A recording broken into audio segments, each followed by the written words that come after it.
ॐ अखण्डमण्डलाकारं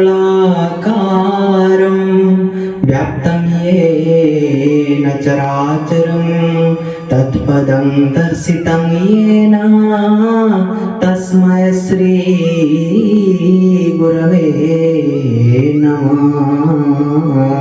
तत्पदं दर्शितं येन तस्मै श्री गुरवे नमः।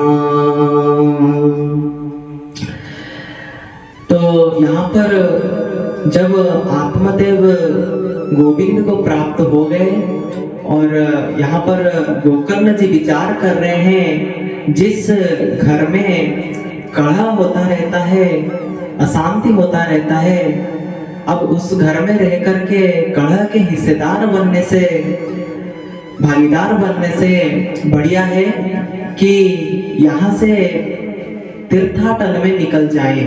तो ये विचार करके तो गोकर्ण जी पिताजी को भी भेज दिए आत्मज्ञान देकर और खुद तीर्थ भ्रमण करने के लिए, तीर्थाटन करने के लिए निकल पड़े। तीर्थाटन कर ही रहे थे तो यहाँ पर क्या होता है, एक दिन ऐसा आया, धुंधकारी अपने माता से पैसा मांगने लगा कि मुझे पैसा दो। तो धन संपदा सब खत्म हो चुका था, घर से धीरे धीरे करके धुंधकारी लेता रहता था, तो घर में धन संपदा का कमी हो गई थी। तो माता भी मना कर दिए, अब मेरे पास नहीं है। तो धुंधकारी क्या किया, माता को मारने लगा, पीटने लगा। तो उसका अत्याचार सहकर माता धुंधली क्या किए, माता धुंधली पास में एक कुआं था, तो वो कुएं में कूदकर अपने प्राण त्याग दिए। तो जैसे माता प्राण त्याग दिए तो धुंधकारी तो अधर्मी था ही, तो उसका अधर्म आचरण और बढ़ गया। उसने वेश्याओं का संग करता था, तो वेश्याओं को घर में ला करके रखने लगा और उनके कहने पर, वेश्याओं का कहने पर वो क्या किए, वो चोरी करते थे, क्योंकि वेश्याओं को धन चाहिए। तो वो उनको गलत प्रभाव में प्रभावित करते थे, बोलते थे कैसे भी लाओ, हमें तो चाहिए।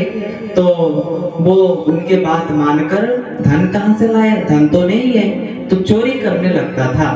घर घर में चोरी करके धन लाता था, वेश्याओं का संग करता था। तो ये सब राजाओं को पता ना चल जाए, राजा कभी धुंधुकारी को पकड़ ना ले, ये वेश्याओं ने विचार किया कि इसके पास तो धन है नहीं, ये तो चोरी करके लाता है। तो ये चुराया हुआ धन के बारे में अगर राजा को पता चल गया तो ये तो प्राण से जाएगा और उसके साथ साथ हम भी जाएंगे। तो ये विचार करके वेश्याओं ने क्या किया, वेश्याओं ने जैसे धुंधुकारी रात के अंधेरे में सो रहा था, तो उसके मुंह में सब वेश्याओं ने मिलकर तकिया रख के उसको मारने की कोशिश किया। तो इतना अधर्मी, इतना पाप कर्म में वो लुप्त था, इतना कुकर्म करता था कि उसका मृत्यु इतने जल्दी हुआ नहीं। जितना उन्होंने जबरदस्ती उसको मारने की कोशिश की, छटपटा रहा था, बेचारा मर नहीं रहा था। तो वेश्याओं ने भी सोचा कि ये मर क्यों नहीं रहा, क्या किया जाए। तो वह जलता हुआ अंगारे का राख लाकर उसने उसके मुंह में ठूस कर जैसे तैसे करके उसको तड़पा कर मार डाला। तो धुंधुकारी का मृत्यु हो गया और वेश्याओं ने धन संपदा लेकर वहां से चले गए। तो परिवार नष्ट हो गया। तो गोकर्ण जी तीर्थ स्थान भ्रमण करके नर्मदा नदी के किनारे आकर पहुंचे। नर्मदा नदी के किनारे गया, नर्मदा नदी में आकर के पहुंचे तो वहां पर गांव का एक व्यक्ति दिखाई पड़ा। तो उन्होंने पूछा कि हमारे गांव में, हमारे घर में, गोकर्ण जी पूछे कि हमारे गांव में, हमारे घर में सब कुशल मंगल तो है। तो व्यक्ति कहता है कुछ कुशल मंगल नहीं है, आपके पिताजी जाने के बाद आप ही तीर्थ भ्रमण करने के लिए चले आए, तो आपके घर में वो जो दुष्ट भ्राता था आपका धुंधुकारी, वो तो किसी की बात नहीं मानता था। अपने माता को भी उसने मार डाला उसके अत्याचार में। उसके जो माता थी, बूढ़ी माता, वो कुएं में कूद कर अपना प्राण त्याग दिया। तो वेश्याओं का संग करता था, तो ऐसे ऐसे चोरी करके लाता था। तो वेश्याओं ने भी राजा के भय से उसको मार के धन संपदा चोरी किया हुआ धन को लेकर चले गए। तो ये सुनकर गोकर्ण जी बड़े दुखी हुए।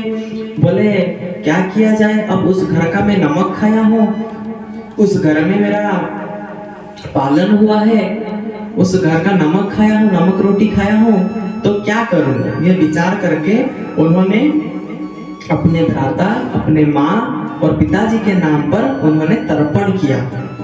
तो गया में तर्पण किया।